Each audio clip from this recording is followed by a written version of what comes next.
మన సనాతన ధర్మంలో ఒక అందమైన మాట ఉంది. అదే వసుదైక కుటుంబం. దాని అర్థం ఏమిటంటే ఈ ప్రపంచం అంతా ఒకటే కుటుంబం. మనం ఎలా అయితే మన కుటుంబంలో ఉన్న నాన్న, అమ్మ, తమ్ముడు, చెల్లి వీళ్ళందరితో ఎంతో ప్రేమగా ఉంటామో, అలాగే మనం మన చుట్టుపక్కల ఉన్న అందరితో మనం అలా అంతే ప్రేమగా, అలాగే దయతో ఉండాలి. ఇదే వసుదైక కుటుంబం మనకి చెప్తుంది. మన భారతీయ సంస్కృతి చాలా కాలంగా సమాజానికి మంచి సందేశాలు చెప్పడానికి, మన చరిత్రను తెలియజేయడానికి, మంచి విలువలను నేర్పడానికి సాహిత్యం, సంగీతం, నృత్యం, నాటకాలను ఉపయోగిస్తోంది. సాహిత్యం మన భావాలను చెప్పిస్తుంది, సంగీతం మనకు స్ఫూర్తి ఇస్తుంది, నాటకం మన కథలను జీవితంగా చేస్తుంది. సనాతన ధర్మం మన సాంప్రదాయం. ఈ సాంప్రదాయంలో మన పురాణాలు, ఇతిహాసాలు కేవలం కథలు కాదు, మన జీవితానికి మార్గదర్శకాలు. అవి మనకు ఒక ముఖ్యమైన సందేశం ఇస్తాయి. సమానత్వం అంటే అందరూ ఒకేలా ఉండడం కాదు, అది పరస్పర గౌరవం, భాగస్వామ్యం మరియు పరస్పర బలం. మన దేవతల రూపంలో చూస్తే సృష్టి, స్థితి, లయం అన్నవి ఒకరి పని కాదు, అవి కలిసి చేసే పనులు అని తెలుస్తుంది. బ్రహ్మ, విష్ణు, మహేశ్వరులు, అలాగే సరస్వతి, లక్ష్మి, పార్వతి కలిసి ఒక ముఖ్యమైన విషయం చెప్తారు. పురుషుడు, స్త్రీ ఇద్దరు కలిసి పని చేసినప్పుడే ప్రపంచంలో నిజమైన సమతుల్యం ఉంటుంది. సమానత్వం అంటే ఒకేలా ఉండడం కాదు, అది బాధ్యతలను పంచుకోవడం. ప్రతి పాత్ర ముఖ్యమే.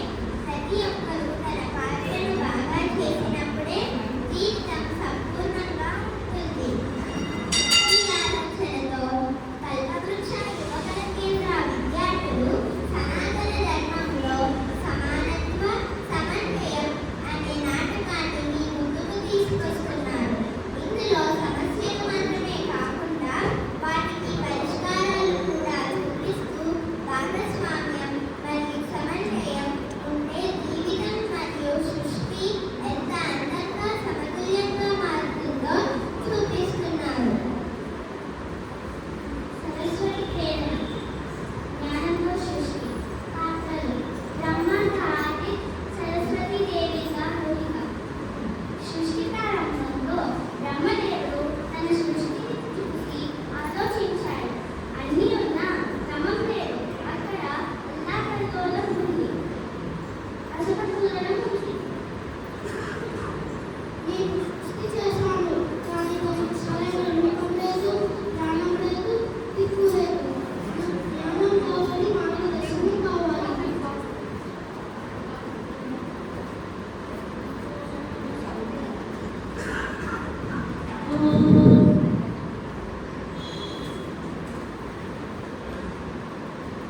ఆ జ్ఞానం నుంచి ఒక దివ్య ప్రకాశం వెలిగింది. ఆ ప్రకాశం ఒక రూపం దాల్చింది. తెల్లని వస్త్రాలు ధరించి ఒక చేతిలో పవిత్ర గ్రంథాలు, మరొక చేతిలో వీణ. హంస మీద ఆరోహించిన స్త్రీ. బ్రహ్మ మనసులో నుంచి ఆవిర్భవించిన జ్ఞాన మరియు విద్యా స్వరూపిణి సరస్వతి దేవి. సరస్వతి దేవి మార్గదర్శనంతో సృష్టి క్రమబద్ధంగా ప్రారంభమైంది. ఆకాశం నక్షత్రాలతో నిండింది. సూర్యుడు ఉదయించి అస్తమించసాగాడు. చంద్రుడు తన రూపాన్ని మార్చుకుంటున్నాడు. ఋతువులు మారడం ప్రారంభమయ్యాయి. సముద్రాలు ఏర్పడ్డాయి. ప్రకృతిలో క్రమం వచ్చింది.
సృష్టిలో స్త్రీ పురుషులు ఇద్దరు సమానంగా ముఖ్యులు. వారు కలిసి ఉన్నప్పుడే జీవితం సంపూర్ణంగా ఉంటుంది. ఈ సత్యాన్ని చూపించే దివ్య రూపం అర్ధనారీశ్వరుడు.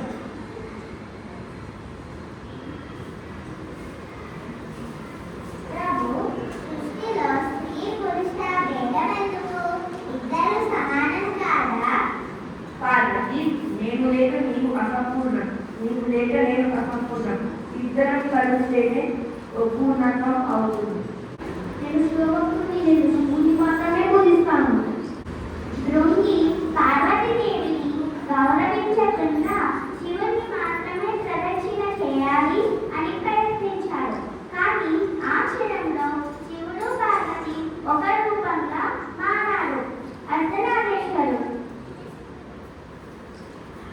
పురుష స్త్రీ సమానత్వం అంటే పోటీ కాదు, అది కలిసి ఉండడం, భాగ్యస్వామ్యం. మన పురాణాలు చెప్తున్నాయి, శక్తి లేకుండా శివుడు లేడు, సహకారం లేకుండా సృష్టి అసంపూర్ణం.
అర్జునారీశ్వరం ముద్దుస్వామి దీక్ష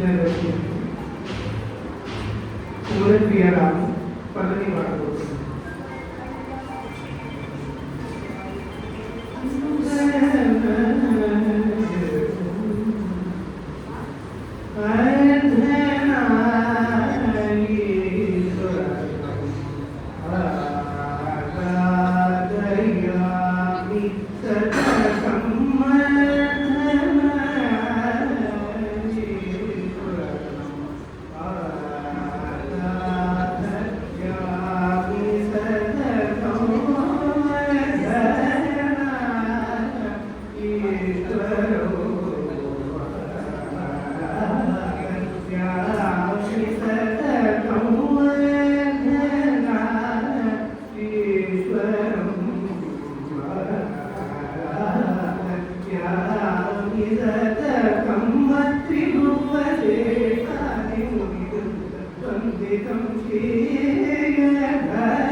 లక్ష్మి, నీవు లేకుండా ఈ ప్రపంచంలో ఐశ్వర్యం మరియు జీవనం ఎలా ఉంటుంది?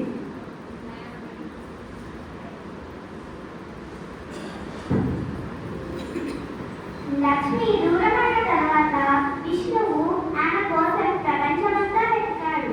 చివరికి వెంకటాద్రిపై ఒక పుట్టలో నివసించాడు. బ్రహ్మ, శివుడు, విష్ణువు స్థితిని చూసి దయపడ్డారు. వారు ఆవు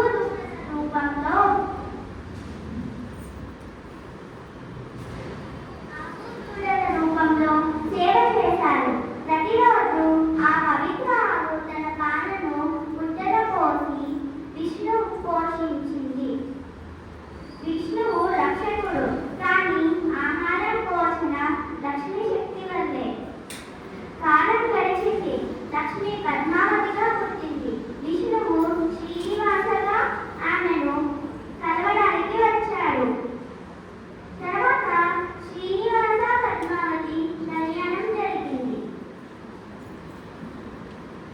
లక్ష్మి, నీవు వైకుంఠాన్ని విడిచి వెళ్ళిన తర్వాత నాకు ఈ ప్రపంచంలో ఒక మార్పు కనిపించింది. జీవనం ఉంది, కానీ ఆనందం లేదు, ఐశ్వర్యం కలిగింది. నాకు ఏం తెలియవచ్చిందంటే నీవు లేకుండా ఈ ప్రపంచం అసంపూర్ణం, నీతోనే ఈ సృష్టి సంపూర్ణం. ప్రభు, నేను కేవలం ఐశ్వర్యం కాదు, నా అనేక రూపాలతో జీవితాన్ని పూర్తి చేస్తాను. ఆదిలక్ష్మిగా ప్రారంభం, ధనలక్ష్మిగా సంపద, ధాన్యలక్ష్మిగా ఆహారం, గజలక్ష్మిగా బలం మరియు గౌరవం, సంతానలక్ష్మిగా సంతానం, వీరలక్ష్మిగా ధైర్యం, విద్యాలక్ష్మిగా జ్ఞానం, విజయలక్ష్మిగా విజయం. ఇలా నా అష్టలక్ష్మి రూపాలతో జీవితాన్ని పోషిస్తాయి.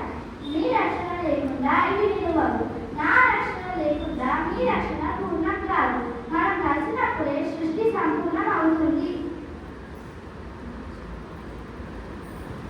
విష్ణువు రక్షిస్తాడు, కానీ లక్ష్మి జీవితాన్ని నిలబెడుతుంది. ఇప్పుడు వర్మ అవతారం ద్వారా భూమిని ఎలా రక్షించాలో చూద్దాం. నేను ప్రతి జీవిని భరిస్తున్నాను. మంచి చెడు అన్న తేడా లేకుండా అందరినీ ఒకేలా కాపాడుతాను. నా స్వభావం పోషణ, నా బలం సహనం. కోపం ద్వేషానికి నా దగ్గర స్థానం లేదు. కానీ ఇప్పుడు నన్ను ఎవరు రక్షిస్తారు? సమతుల్యం ఎవరు తీసుకొస్తారు? నేనున్నాను, నేను రక్షించి ఈ సమతుల్యాన్ని తిరిగి తీసుకువస్తాను. శక్తి మరియు రక్షణ కలిసినప్పుడే ఈ ప్రపంచం మరియు సృష్టి సంపూర్ణమవుతుంది. నేను రక్షించే నీ శక్తి, నన్ను పోషించే నా సహనం, ఇవి కలిసి ఉన్నప్పుడే ప్రపంచం నిలబడుతుంది. నేను రక్షిస్తాను, కానీ లక్ష్మి సంపద ఇస్తుంది మరియు భూమిదేవి జీవనాన్ని నిలబెడుతుంది. నా పని ఈ ఇద్దరు లేకుండా అసంపూర్ణం. ఇంట్లో అందరూ సమానంగా ఉంటారో, ఇల్లు శుభ్రంగా ఉంచుతారో అక్కడే నేను నివసిస్తాను. ప్రతి ఒక్కరికి తన పాత్ర ఉంది, తన బలం ఉంది. సమానత్వం అంటే పోటీ కాదు, భాగస్వామ్యం.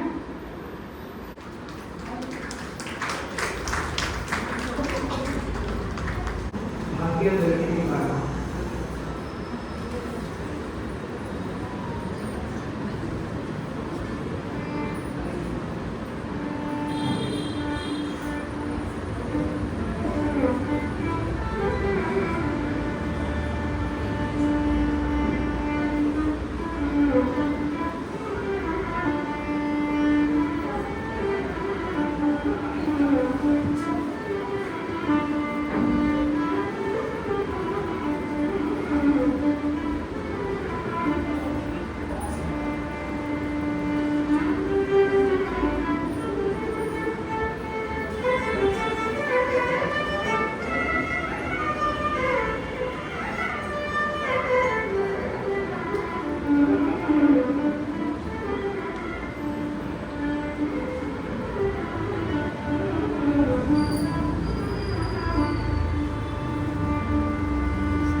ప్రపంచం మన సమానత్వం, ఐక్యత, భాగస్వామ్యం మీద నిలుస్తున్నాయి. ప్రపంచం శక్తి మాత్రమే కాదు, సమతుల్యం కూడా ముఖ్యం. ఈ ప్రపంచం శక్తి మీద మాత్రమే కాదు, సమానత్వం, ఐక్యత, భాగస్వామ్యం మీద నిలుస్తుంది. ఈ ప్రదర్శన చూసిన తర్వాత నాకు ఒక మంచి భావన వచ్చింది. ఇంట్లో పనులు అందరం కలిసి పంచుకుంటే మనము కలిసి గడపడానికి, నేర్చుకోవడానికి, జీవితం మెరుగ్గా చేసుకోవడానికి సమయం దొరుకుతుంది. ఒకరికి ఒకరు తోడుగా ఉంటే ప్రతి ఒక్కరూ తన బాధ్యతను బాగా నిర్వహించగలరు. या देवी सर्वभूतेषु मातृरूपेण संस्थिता नमस्तस्यै नमस्तस्यै नमस्तस्यै नमो नमः। या देवी सर्वभूतेषु शक्तिरूपेण संस्थिता नमस्तस्यै नमस्तस्यै नमस्तस्यै नमो नमः। या देवी सर्वभूतेषु निद्रारूपेण संस्थिता नमस्तस्यै नमस्तस्यै नमस्तस्यै नमो नमः। या देवी सर्वभूतेषु दयारूपेण संस्थिता नमस्तस्यै नमस्तस्यै नमस्तस्यै नमो नमः। या देवी सर्वभूतेषु ज्ञानरूपेण संस्थिता नमस्तस्यै नमस्तस्यै नमस्तस्यै नमो नमः। या देवी सर्वभूतेषु विष्णुमायेति संस्थिता नमस्तस्यै नमस्तस्यै नमस्तस्यै नमो नमः। या देवी सर्वभूतेषु कृष्णारूपेण संस्थिता नमस्तस्यै नमस्तस्यै नमस्तस्यै नमो नमः। या देवी सर्वभूतेषु छायारूपेण संस्थिता नमस्तस्यै नमस्तस्यै नमस्तस्यै नमो नमः। या देवी सर्वभूतेषु लज्जारूपेण संस्थिता नमस्तस्यै नमस्तस्यै नमस्तस्यै नमो नमः। या देवी सर्वभूतेषु विद्यारूपेण संस्थिता नमस्तस्यै नमस्तस्यै नमस्तस्यै नमो नमः। या देवी सर्वभूतेषु मातृरूपेण संस्थिता शक्तिरूपेण संस्थिता निद्रारूपेण संस्थिता దయారూపేణ సంస్థిత. అంటే అమ్మవారు మనతో ఎన్నో రూపాల్లో ఉంటారు. మా అమ్మగా మనల్ని కాపాడతారు, శక్తిగా మనకి బలమిస్తారు, దయగా మన హృదయంలో ఉంటారు, నిద్రగా మనకి విశ్రాంతి ఇస్తారు. రూపాలు మారినా కూడా ఆ శక్తి ఒక్కటే. అమ్మలో మన అమ్మలో, ప్రకృతిలో, అలాగే మనలో కూడా ఆ దేవి శక్తి ఉంది. కాబట్టి మనం అందరినీ గౌరవించాలి, అలాగే ప్రేమించాలి.